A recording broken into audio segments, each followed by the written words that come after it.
It is my distinct pleasure to welcome Dr. Allie Balter-Kennedy to give our UTIG seminar today. Allie did her bachelor's in geology at Bates College in Maine and a master's at the University of Maine in Orono, and then moved to Lamont-Doherty Earth Observatory for her PhD. She's currently finishing a postdoc at Lamont and will start as an assistant professor at Tufts University in this fall. Allie has worked on ice sheets and glaciers and ice caps all over the world, in the Antarctic, in Greenland, on the Laurentide, in Alaska. I had the opportunity to meet Allie when I started my postdoc at Lamont. She was a graduate student in the same group. The project that she'll talk about was one that we both got to work on, and it got funded, I remember, March 31st of 2020. It was a couple of weeks after the whole world had shut down. I had just moved to New York. Allie was a PhD student trying to figure out what doing field work looked like in this new world. And one of the things I remember as we sort of started meeting up in person again, Allie and I used to get Sweet Green once a week and sit and do science together on the roof of my apartment building. And so now I have Allie to thank for every time I have a Caesar salad, I'm thinking about subglacial erosion. Without any further ado, Dr. Balter-Kennedy. Oh, thanks so much, Benjamin, for that kind introduction. Okay, well, I'm really excited to be here with you all to share an update from this GreenDrill project. This is a NSF-funded project that's led by my PhD and postdoc advisor, Jörg Schaefer at Lamont, as well as Jason Briner at Buffalo, and you'll see kind of the whole team for this large project in a little bit here. And basically, we're using subglacial rock and sediment at strategically selected locations throughout northern Greenland to learn something about smaller configurations of the Greenland ice sheet in the past. And so this is a picture of me taking a rock sample for cosmogenic nuclide exposure dating. This is a geochemical tool for learning about kind of complex exposure histories in rock and sediment. And if you aren't familiar with this already, don't worry, you too will become an expert by the end of my talk. And right behind me here is the margin of the Greenland ice sheet, and you can nicely see this interface between the ice and the bedrock below, where we're going to spend a lot of time today, so in this kind of subglacial zone. Okay, and yeah, so this is an animation of ice mass change on Greenland from 2002 to 2023, measured by the GRACE satellites. And you can see the redder colors here are the parts of the ice sheet that have lost the most ice. And in the beginning of the animation, it's really Western Greenland and Southwest Greenland where you see these redder colors popping up. But as the animation progresses, you kind of see this spread around the margins of the Greenland ice sheet. And by the end, you'll see these like deepening redder colors and melt kind of moving into the interior. And so, of course, when we see that something like this, we're really concerned about this ice on land being lost to the oceans, causes sea level rise. And so satellite observations like those ones are obviously so important for understanding how the ice sheet is evolving today. But ice sheets integrate climate information over hundreds or even thousands of years. And so the past offers these natural experiments for us to understand ice sheet change on these longer timescales. And there are these particular times in the kind of recent geologic history where temperature was a bit warmer than today, maybe 1 to 2 degrees Celsius warmer than today, up to 5 degrees Celsius. And we're really interested in what the configuration of the ice sheets looked like during these past warm times. And today we'll really focus in on the Pleistocene, so the last 3 million years when, the Earth went through these large climate swings that we know as ice age cycles. And we'll also focus on the Holocene, or the last 10,000 years. And so I'm going to zoom in a little bit more to that time period now. Where ice core records and other paleoclimate indicators suggest that temperatures were, up to 3 degrees Celsius warmer than they are now in kind of the early and then middle part of the Holocene. And we have evidence from outside of the ice sheet margins. This is a really busy figure, but evidence from outside of the ice sheet margins suggesting that during those warm times, the ice sheet was probably smaller than it is today, although we don't have the direct evidence for that. And some ice sheet models agree with that conclusion. So all these lines here show different ice sheet models through kind of that warm part of the Holocene, and you can see some of them show a smaller footprint of the ice sheet. But we don't know how much smaller the ice sheet was during those times. And this is a question we really want to answer because these are temperatures we are expected to experience kind of in the coming decades and centuries. And so what we really want to know is how much smaller the Greenland ice sheet got during those times. Okay, so of course this is challenging because geologic evidence, geologic evidence is really only comes right now from the outside of the ice sheet margins, showing when the ice sheet was larger than it is today. And what we really want to know is how much smaller it got, and evidence for that is preserved beneath the ice now. And so we could only really access this through subglacial drilling. And I'll show you today that that's exactly what we're doing. Okay, but before we get into that exciting stuff, you all have to become experts in cosmogenic nuclide exposure dating. So the way this works is the Earth is bombarded by cosmic rays, so these high energy particles coming from outer space at all times. And the cosmic rays that make it in through the Earth's magnetic field interact with the atmosphere and cause these nuclear reactions kind of cascading down that we call the secondary cosmic ray shower. And the secondary cosmic rays that we're really interested in here are these neutrons and muons.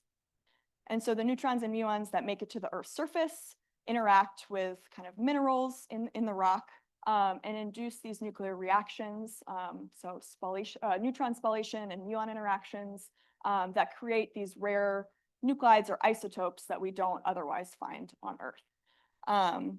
And we know the production rate of these nuclides really well. So if we can measure their concentration, then we can figure out how long a boulder like this, for example, was exposed to the cosmic ray flux, or in other words, how long this landscape was ice-free. And I also want to point out that these nuclides are also removed by radioactive decay in many cases, but also by erosion of the Earth's surface. So a lot of times we can use this tool to not just learn something about the exposure history of a given rock, but also about the kind of erosion rates it was subject to, and therefore something about landscape development as well. So we can measure a bunch of these nuclides with different half-lives and different minerals. So there's a lot of tools we can access here. But today I'm really just going to focus on beryllium-10, which has a half-life of 1.4 million years, and aluminum-26, which has a half-life of about 700,000 years. And there's this kind of particular power in measuring two nuclides with different half-lives, because it allows us to really kind of get at these complex exposure histories, like in these glacial landscapes that involve exposure, burial, and erosion. And so as I've said, we know the production rate of these nuclides quite well. So we know that for every one beryllium-10 atom created, there's 7 aluminum-26 atoms created in the rock. These two decay at different rates. So you can imagine if the ice sheet then covers this boulder again, that nuclide production stops, but aluminum-26 decays faster than beryllium-10, so that ratio will decrease from 7 as a function of time.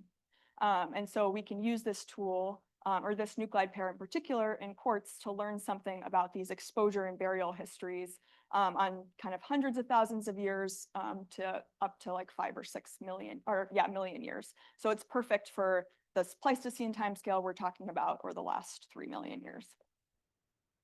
All right, so I'm just gonna kind of show this quick example of how we kind of use this method in its most simple application to learn about glacial histories. So for my master's work at the University of Maine, I was working in the central transantarctic mountains, which separate the East Antarctic ice sheet from the West Antarctic ice sheet.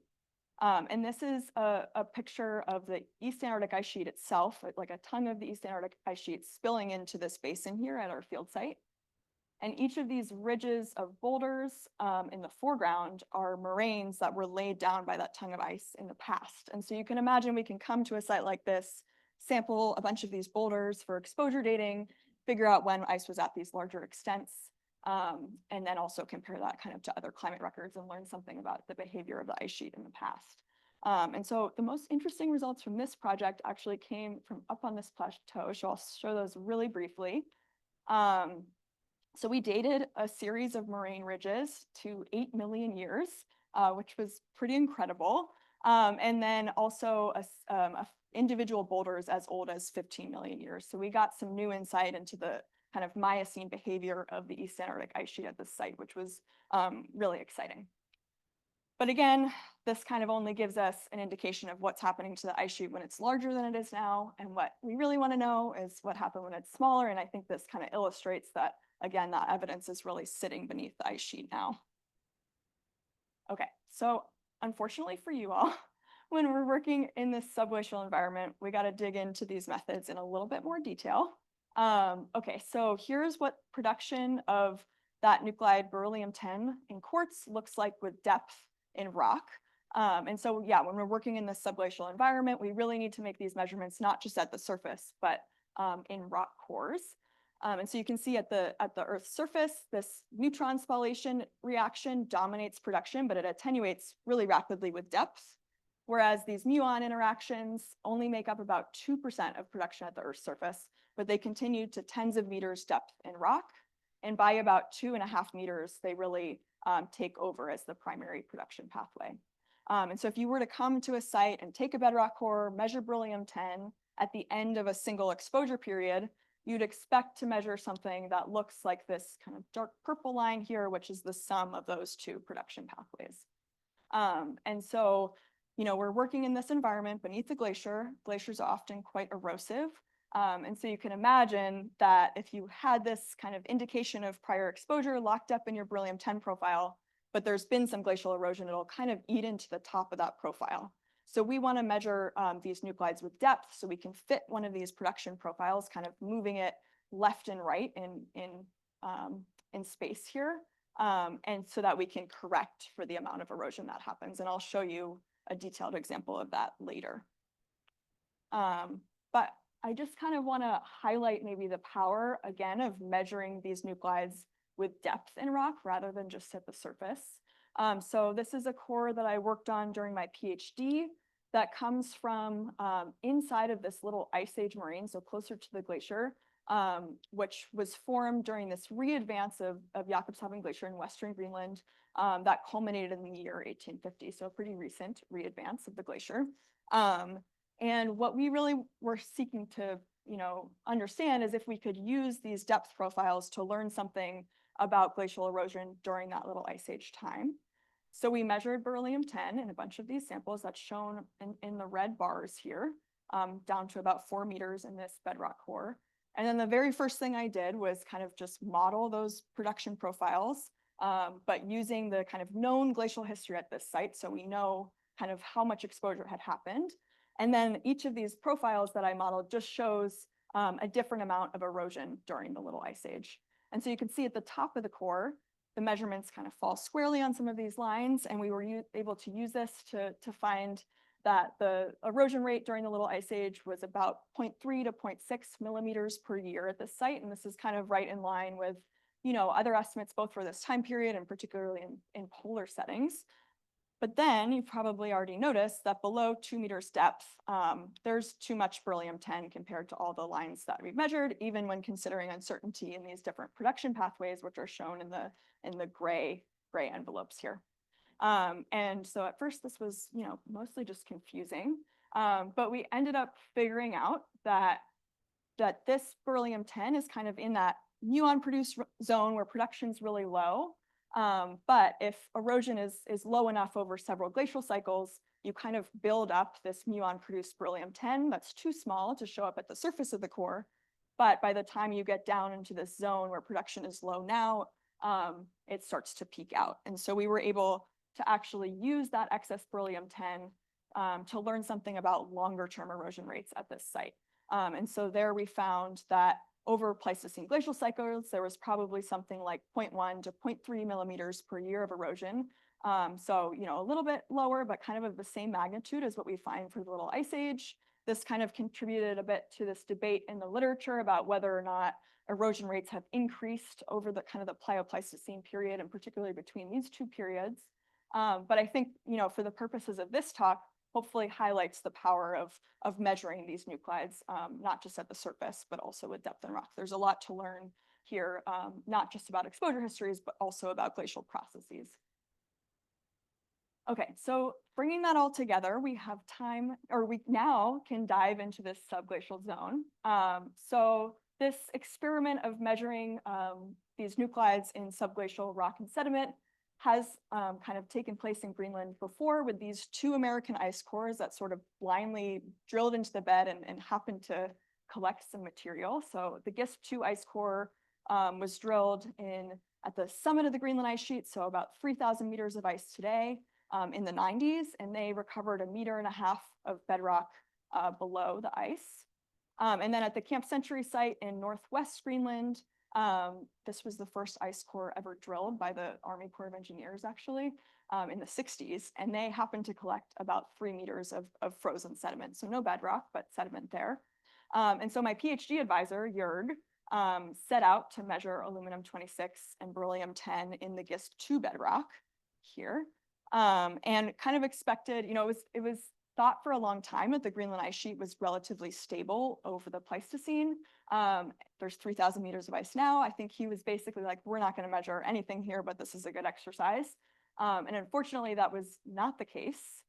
Instead, they found pretty high concentrations of these cosmogenic nuclides. And so here are just some exposure histories with exposure shown in red and burial shown in blue, or ice cover shown in blue, that can explain these cosmogenic nuclide data, with the kind of simplest scenario shown at the top. And altogether, basically found that the longest that GISP-2 could have been covered by ice is about 1 million years. And there's kind of modeling that they showed in the paper that demonstrates that if GISP-2 is ice-free, ice is really just restricted to the kind of high alpine zones in Greenland.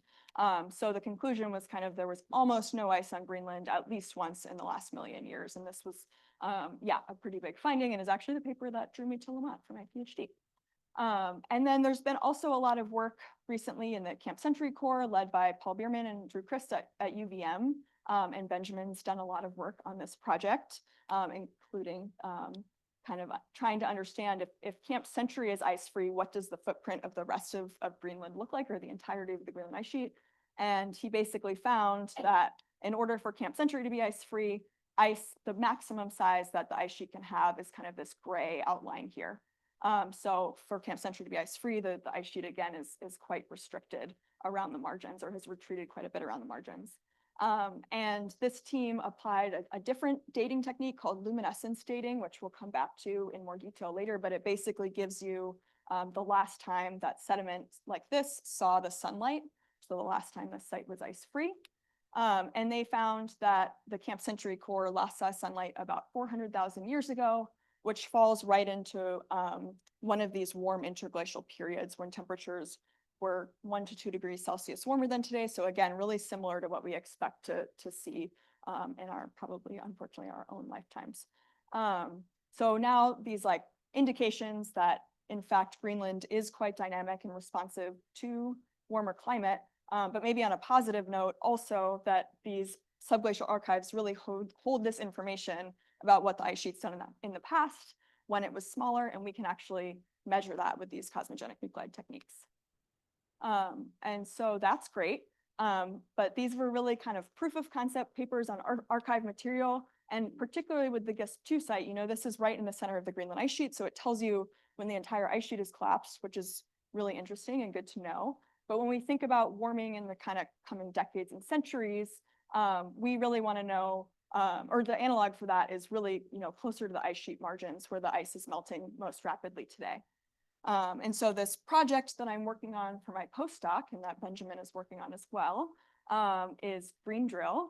And we're collecting these subglacial rock and sediment cores at this Prudhoe Dome site in Northwest Greenland, as well as in Dronning-Louise Land over here in Northeast Greenland. And we have a huge team of people, and it's always growing because now that we have all this material, which I'll show you in a moment, there's a lot more analyses we want to do and people we're starting to collaborate with. So there's certainly people already that I've probably left off this slide, but to highlight some of our PI team are these 4 up here, where we have 4 institutions. And this project is really led by Jörg Schaefer at Lamont and Jason Briner at Buffalo. And you'll see a lot of these faces on some of the coming slides, so I'm not going to introduce everybody in detail, but of course there are Benjamin and I. in the middle row. Okay, so why northern Greenland? Well, there's this discrepancy in ice sheet models where some show that when it's warm, northern Greenland starts to melt first, and others show the melt starting in the south. And so here's one example from that mid-Holocene warm time. This is like a minimum footprint of the ice sheet in blue, and it's using a fairly mild climate forcing for the mid-Holocene. And you can even see with that mild forcing that there's quite a bit of retreat in northern Greenland, and interestingly, not so much in the south. Then there's this preprint that came out like a few days ago. So I haven't honestly really read this paper. I don't know if I should be showing it in a talk yet, but kind of showed the opposite result, where again, you see this minimum footprint of the ice sheet during the mid-Holocene. I think their climate forcing, I think, was a little bit milder than the one shown here. But you see even this maybe expansion relative today of the ice sheet in the north. And there's really only retreat in the southernmost part of the ice sheet. And then there's also this great paper by Andy Ashwena that came out in 2019, kind of looking at the future of the Greenland ice sheet. So here's what the ice sheet would look like in the year 2300, again, under quite a mild scenario that we're already surpassing. But you can see kind of more significant retreat in the north, again. But when you look at all of our drilling sites, or our 2 drilling sites, you can see that the kind of behavior of the ice sheet at each of these sites is different in each of these models. So on the left are, on the left, our Prudhoe Dome site up here in northwest Greenland is ice-free. The northeast Greenland site has ice on it in the middle. Both sites are ice covered. And then over here, Prudhoe Dome has ice, whereas the northeast Greenland site does not. And so I hope this kind of highlights not only why we're working in northern Greenland, but how kind of having these direct geologic observations might guide people like Benjamin as we're working on ice sheet models, or they're kind of observations that can get incorporated into these scenarios. So here's what our strategy looks like. We're going to really just spend time at the Prudhoe Dome site today in northwest Greenland. So here's what our sampling strategy looks like at Prudhoe Dome, but this is true of both of our sites.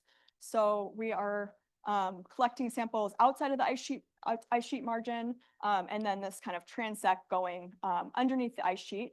We're working with these 2 drills that are designed to drill quickly through ice and then collect rock underneath, that are designed and operated by our friends at the US Ice Drilling Program.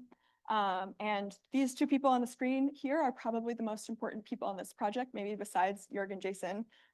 They're the 2 lead engineers for each of these drills. And without them, we would not have any material to work with. So they're really, really great and are really good at their jobs.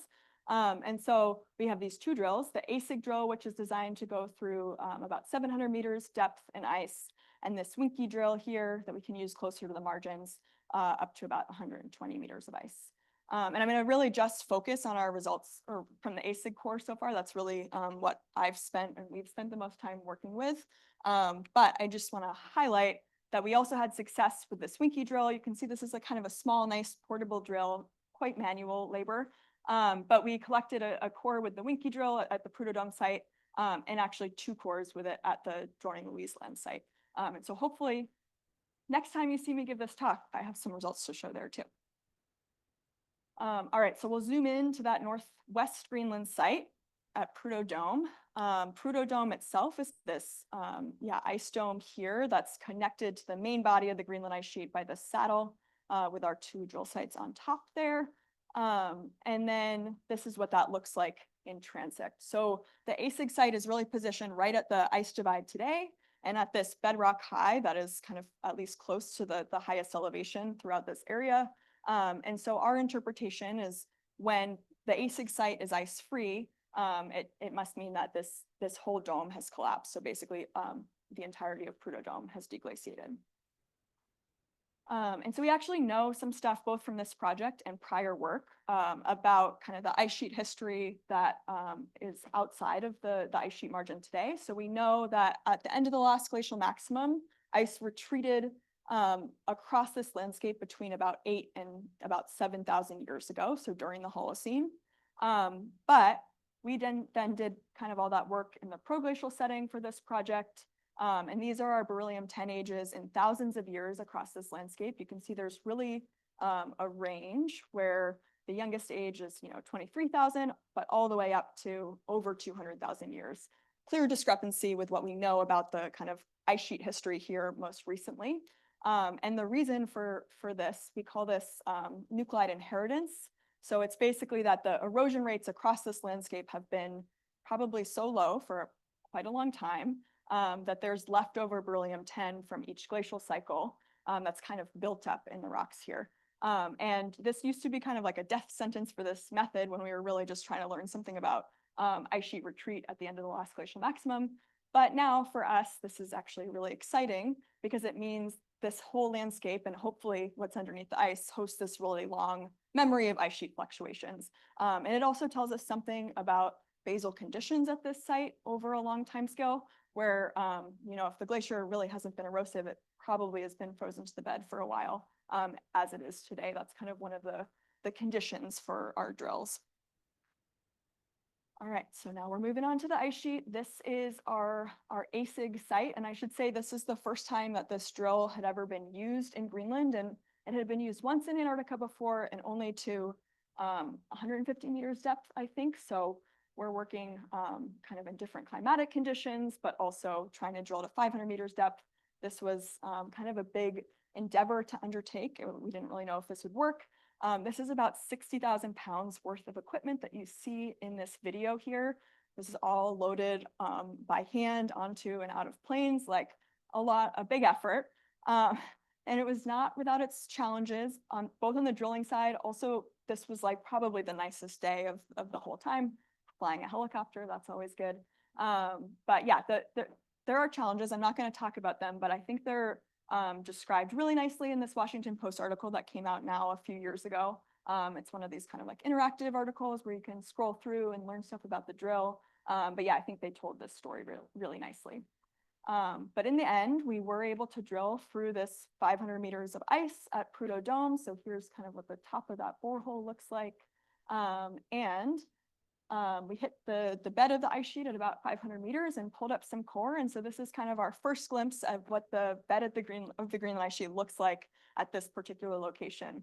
And this was kind of an emotional moment because we really just didn't know if this project was going to work. This was actually, I think you all know if you do field work, this was at like 3 a.m. It's just the start of our day, basically. We're all exhausted and the planes are supposed to be showing up at like 10 a.m. So we did get material, but it was quite the effort. Yeah, and so this is what our core looks like overall. We collected a 7.5 meter long core, which is 3 meters of frozen sediment here on top of 4.5 meters of this beautiful, nice bedrock. And I'm going to zoom in to this 10 centimeter kind of chunk of the core that I think highlights really nicely what kind of some of the characteristics of this sediment. So you can see it has a range of grain sizes here, from silt all the way up to these larger cobbles. And then these dark lines that you can sort of see in this video are these really nice ice lenses that kind of we see throughout the core. And then we're actually CT scanning this at the Cold Regions Research and Engineering Lab. Zoe Corville, if any of you know her, has a CT scanner in a cold room. And so here the cooler colors show less dense material. So the darkest blues are ice. And then the yellower colors or the warmer colors show more dense material, with these yellows being these really beautiful garnets that we see in the bedrock. Okay, so kind of zooming back out to all of the sediment here. There's a lot going on, but this is kind of our initial, core log interpretations, all work that's in progress. But a few things I can highlight. So here are some of these representative CT scans at the bottom, and you can see now this is kind of now the ice lenses are shown in black and the denser material in white. And you can see there's kind of some places where we have a lot of ice and others not so much. And one of those places is at the top of the core here, the kind of upper 50 centimeters. It's kind of this diamict that we assume is maybe a till at this point, given the setting that we're in. And then starting at about 50 centimeters, we have these ice lenses that start.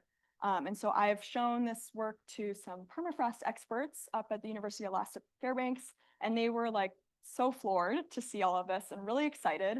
And they're like, this is subaerial permafrost. So this is probably this old landscape that has been preserved beneath cold-based ice.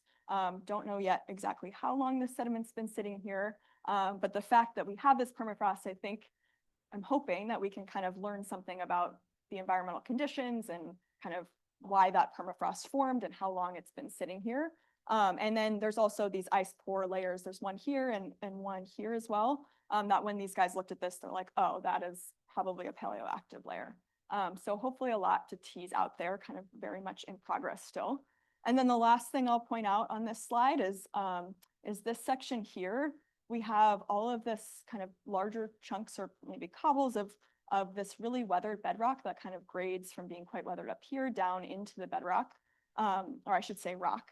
And it has the kind of same orientation, or the fabric has the same orientation as the bedrock below. So one of the questions we had is whether this rock sitting above what we can see as the bedrock with sediment between, whether or not it's in situ. So I'll come back to that in a bit. All right, so at this point, we've now kind of made a lot of measurements in this core. There's a lot more to come. For my postdoc, I'm really working just on the cosmogenic nuclide measurements here and making those and then interpreting them. And so each of the red symbols shows one of the, I think, 27 beryllium-10 measurements we've made at this point. And the ones that are half blue show where we also have aluminum-26 measurements. There's a lot more about to come. This accelerator mass spectrometer we send these samples to actually get measured have been it's been pretty backed up for aluminum since COVID. So I think next month we'll have a lot more, but already have some nice interpretations from that I'll show in a minute. And then these yellow circles show places we've done luminescence dating, which again is kind of the last time the sediment saw sunlight. And you can see we really focused on the top of the core where that exposure would have taken place. And I'll just really briefly mention this method. I'm so not an expert in this. So if you guys have questions, I can try to answer them. We will see how it goes. But basically, there's this luminescence signal that builds up in the crystal lattice in minerals from radiation in the surrounding rock. And you can kind of think about this as like filling a battery. And then when a site becomes exposed to sunlight, that signal is instantly released and your battery basically goes right to zero. And then let's say the ice sheet comes back, covers this site, that luminescence signal starts to build up again.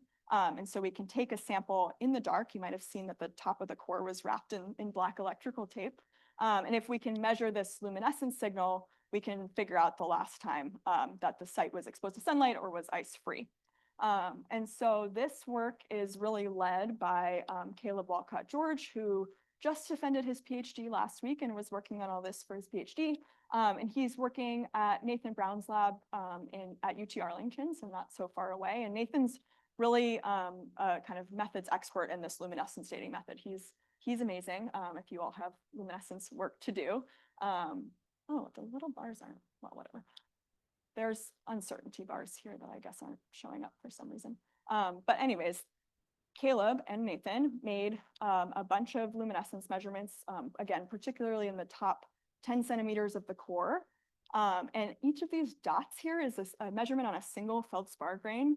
And so, yeah, you can imagine, like, if you have a package of sediment, if we're trying to measure the last time that it saw sunlight, maybe not every grain reaches the surface. And so apparently the best way to do this is by measuring this in each individual grain and then finding which grains are the youngest. So that's what they've done here. And when we do that, we get this basically burial age, or last time this saw sunlight, of 7,000 years ago. And so you might kind of remember this falls right in that mid-Holocene warm time. And so, yeah, I'll show more about that in a second. But I also want to say that when we were drilling, we collected ice chip samples as they were coming up for water isotopes. And so if you're not familiar with that, you can basically just read this graph as warmer temperatures being on the right and colder temperatures on the left. And then, you know, this is pretty low resolution. We're not going to get this like nice climate record out of this. But we can kind of qualitatively compare it to results from that Camp Century ice core that was drilled not too far away.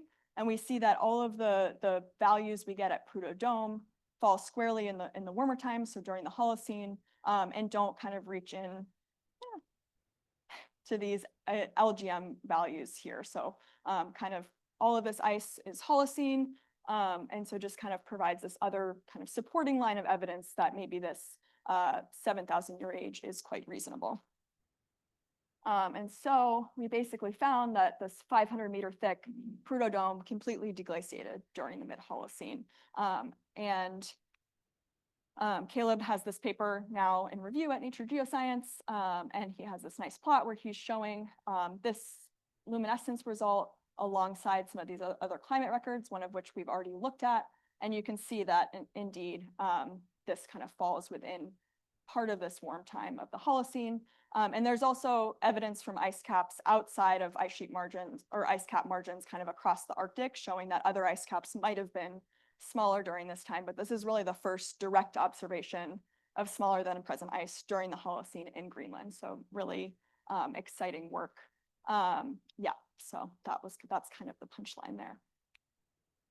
Okay, so now we can get into my work. I will say, compared to what I just showed, I mostly just have more questions at this point. So this is all a work in progress, and I would love if people have thoughts on what we're doing here and ideas for kind of how to interpret these data. But I'll show you what we've got so far. So in red, again, I'm showing all these beryllium-10 measurements, and the triangles, I've actually pulled like individual cobbles out of the sediment, and then the circles show sediment measurements, and then the squares show where we've measured bedrock. So we have a bunch of measurements throughout, and here's what those look like. So the red is showing beryllium, and the blue here shows the 1 alumina measurement we have at the top of the bedrock core. And then I'm also showing those weathered pieces of rock that, again, were kind of filled with sediment in between above what is the true bedrock. And so the first thing here is that we see this decrease in concentrations. You hopefully remember this from those, that production profile. And so this decrease in concentrations tells us that the rock was within a few meters of the Earth's surface when all of this beryllium-10 accumulated. And that's really great for us because it means we can go through this fitting exercise and actually learn something about the glacial history at this site. So that was a good check mark. So that's, the first thing I'll show you is one of these fitting exercises where we're taking that production profile and essentially just sliding it left and right in space until we find something that gives a good fit. And that's what that looks like. I guess I probably should have taken the alumina off here because it doesn't care about anything. There's only one measurement. But you can see that this production profile doesn't fit the data very well at all. And so that means there must have been more material sitting on top of that 3 meters of frozen sediment whenever this beryllium-10 accumulated. So the surface of the core at the ice bed interface was not the surface the last time, or kind of over the history of this site being exposed. So that is interesting. And then the next thing we can do is let the depth float as well here. So move the profile left and right, up and down, and see if we can find a good fit. Now we can, that's really good. So when we do that, we find that there was an additional material sitting on top of that sediment. And you can kind of cast this as about 1 meter of rock, 1.5 meters more of sediment, or 3 meters of ice on top.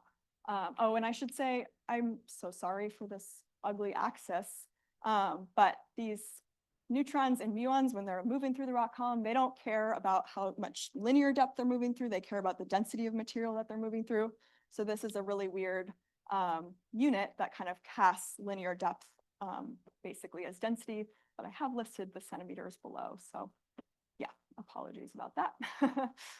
And that's kind of how we get to these numbers, kind of the different densities of materials that might have been sitting on top.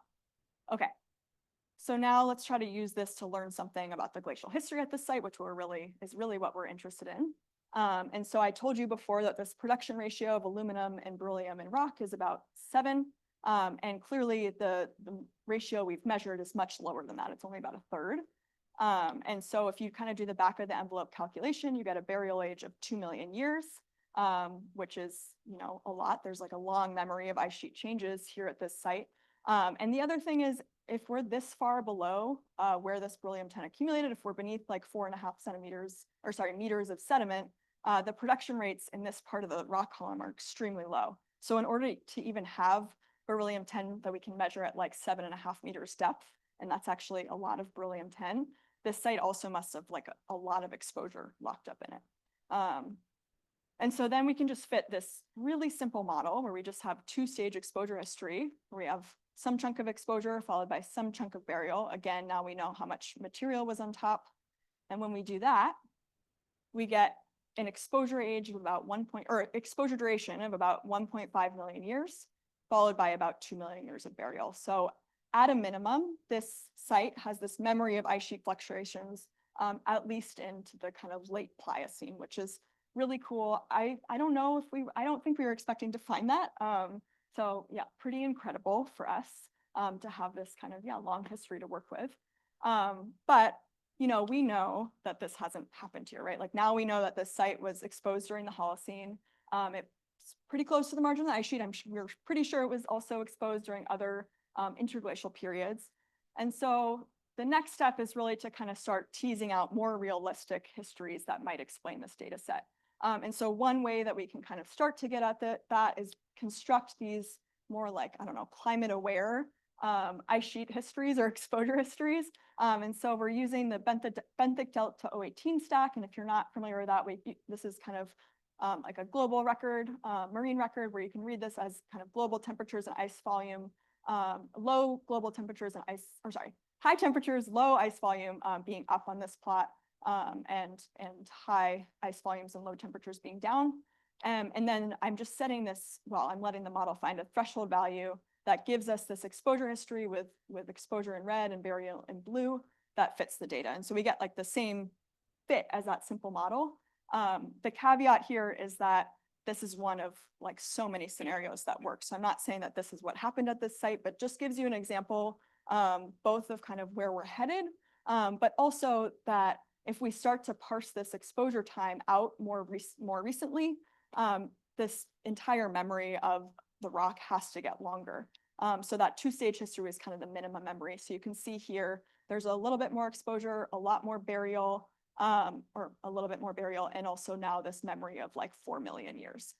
So one thing, I don't know, there's a lot of questions I think we can explore. One thing I'm interested in is if we can kind of get at when this site went from having kind of more exposure and less burial to this transition of having more consistent burial. And then also, of course, like working with Benjamin, he has all these ice sheet model outputs. We can use that, use these data to kind of constrain which of those ice sheet model outputs actually describe what happened at this site. So lots coming here.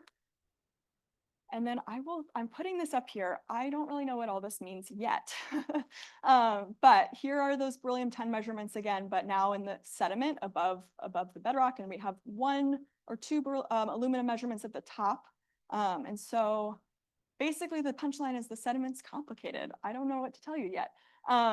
So we have this aluminum 26 and beryllium 10 ratio that suggests about 1 million years of burial. So probably again, kind of memory of this sediment is less than the bedrock below. Maybe that's not surprising. It was probably deposited sometime later. The fact that we don't see this nice kind of simple decrease with depth like we did in the rock suggests that, maybe there's some vertical mixing. Maybe we expect that if this is this preserved permafrost landscape.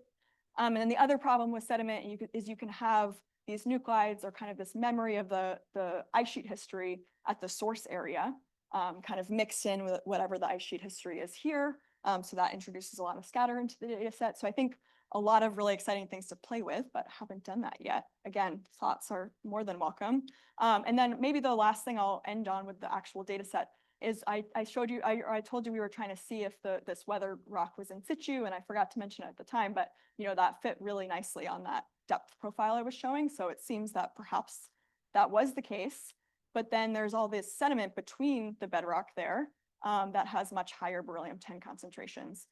So our thinking is, these might be sediment-filled fractures that are filled with sediment that got all this beryllium-10 closer to the Earth's surface and somehow got worked into these fractures. So lots to explore. All right, so what does ASIG tell us so far? We've learned that Prudhoe Dome was ice-free repeatedly throughout the Pleistocene. We've learned that the most recent deglaciation of Prudhoe Dome was during that mid-Holocene warmth.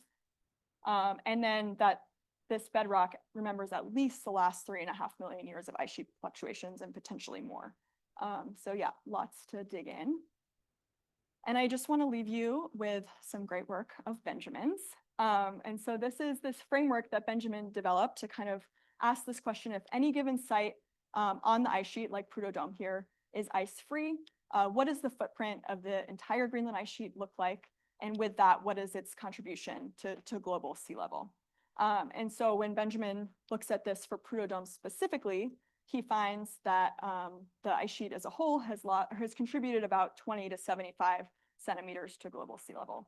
And I don't know, I guess in this room, you probably have a sense for that being a big deal. The public may not, but this is already what we're expecting to see in like the year 2050. And we're talking about these devastating consequences and kind of economic impacts.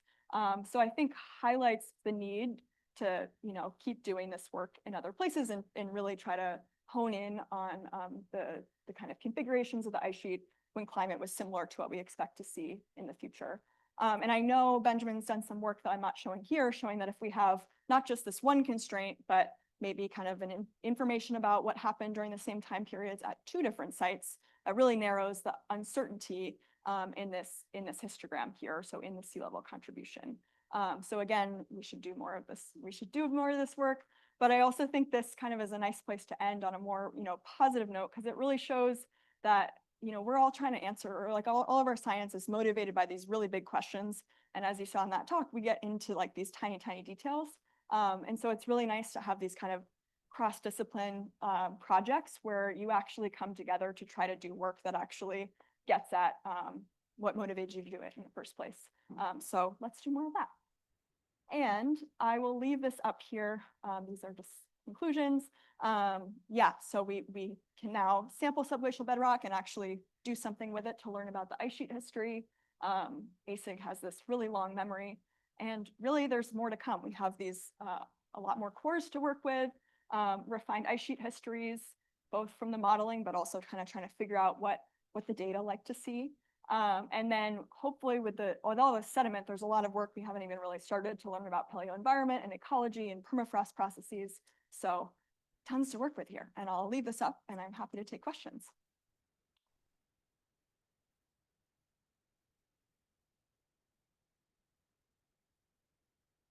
We thank you so much. We will start with any questions from students.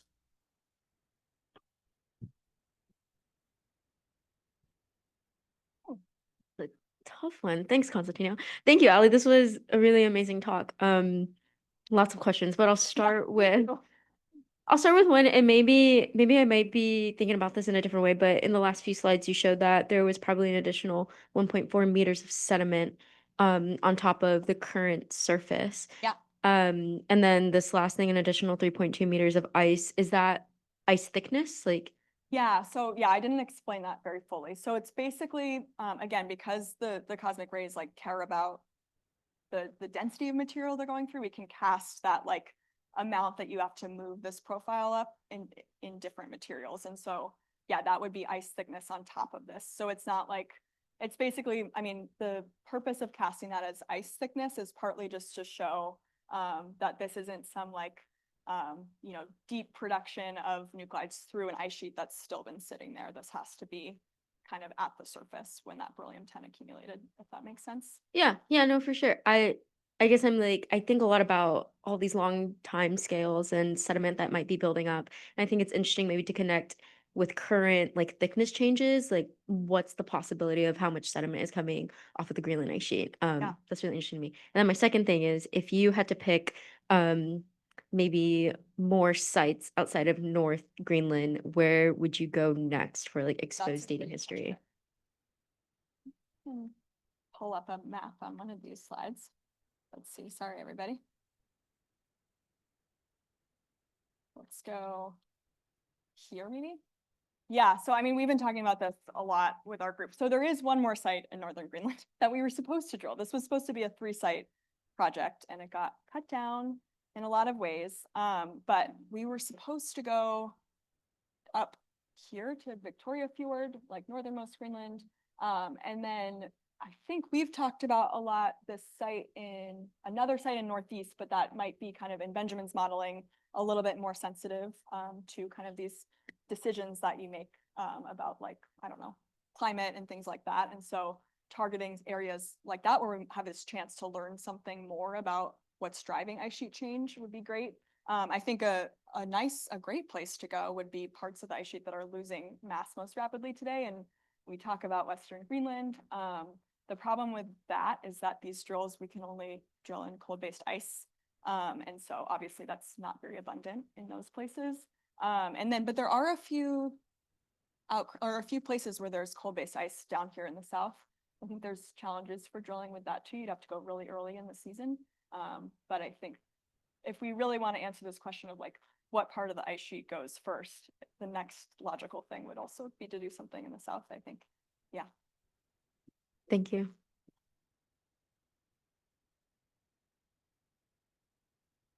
Any other questions from anybody? Sean?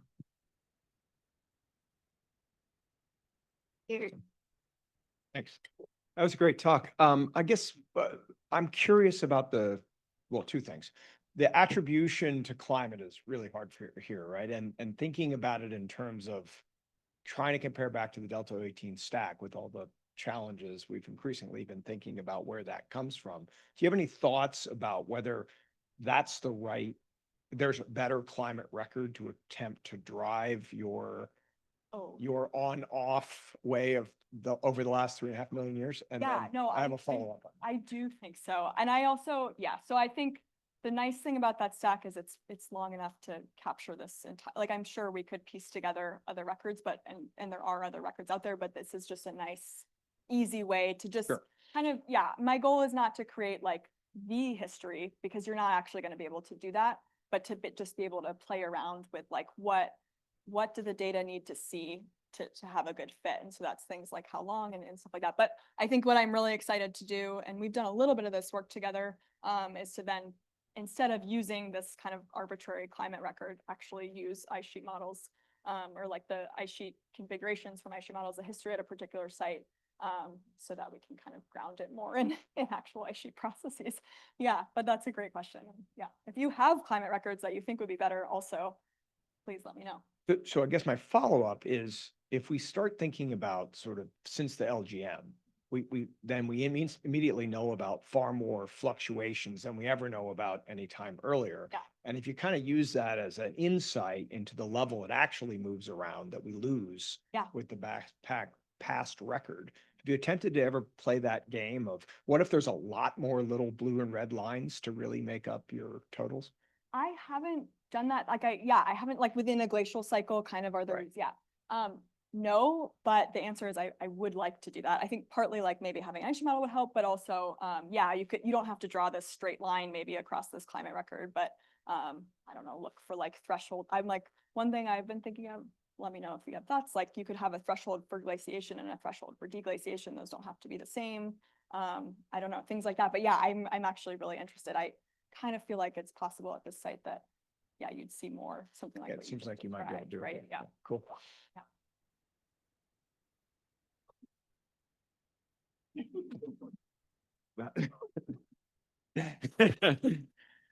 We're back together. Yeah, thanks. Great talk. So do you have a sense of what the subglacial landscape around the site is, and how that might help with the interpretation of where the sediments are coming from? That's a great question. I wish I had more. So Sridhar did geophysics at this site. I've never seen the data really. So I don't know how much, like we know, I think they were really just giving us ice thickness, and confirming ice thickness. And I think he has some more detail about maybe what the landscape looked like around. I'm not sure, but yeah, no, I do need to, I like only really looked at like the like bed machine DEM. I really need to do more looking at the surrounding landscape, but I think just there are some, well, I'm sure you know more than I do, but like, radar profiles across this area. So I think this isn't showing that, but there is some indication near our site of what the landscape looks like. But yeah, if you have ideas of if there's anything higher resolution, I think you do, then that would be great. Yeah. How high was the camp compared to the ice thickness? Yeah. So the ice thickness. Okay. So the camp is at 1,400 meters. Okay. Yeah. So the bed is at, what is that, like 800, 900 meters. Yeah. Okay. So a bit of elevation there. Yeah.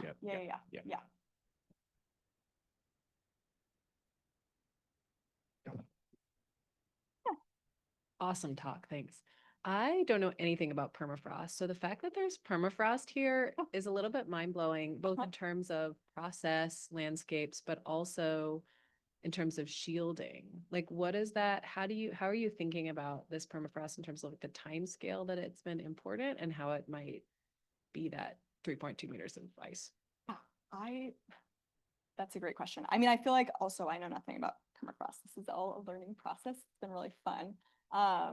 Yeah, I think Ginny and I were talking about this a little bit earlier. Like, if this sediment is kind of shielding the bedrock from being eroded, then maybe that's clearly there's been like essentially no erosion at this site for a very long time.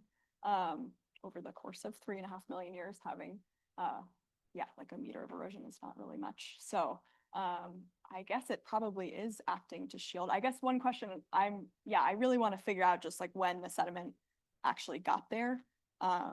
Maybe it's been sitting there for a long time, but I think it's, brought in from elsewhere. And so I think if we can like constrain that timing, it might then constrain like when you switch from eroding to switch to deposition and then shielding and just kind of staticness.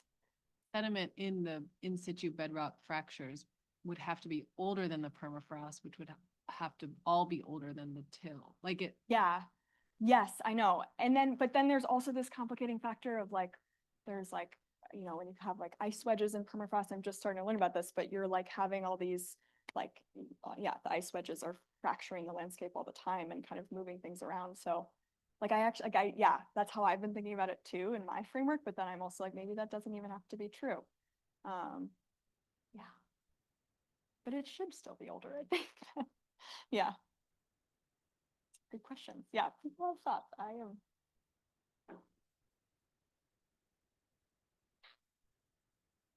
Kind of curious about your technology Hmm. and if you are using, are you coring the ice? Are you keeping the ice and doing anything with the ice? Are you melting the ice to gain quick access? Are you doing any instrumentation of the ice sheet? Great question. Okay, so yes, so this drill, both of these drills, you can technically core. It takes a really long time. Our goal is to access the bed. So our hope at this site was to collect maybe the last like 10 meters as core. And we had, I again didn't really describe, but we basically weren't able to drill most of the season. We had a lot of issues. And so we hit the bed and we needed to basically just destroy the ice as we were going down. One thing I can say, so the ice chips are coming up as that's happening, and we didn't see any sediment in it at all until essentially we hit the bed.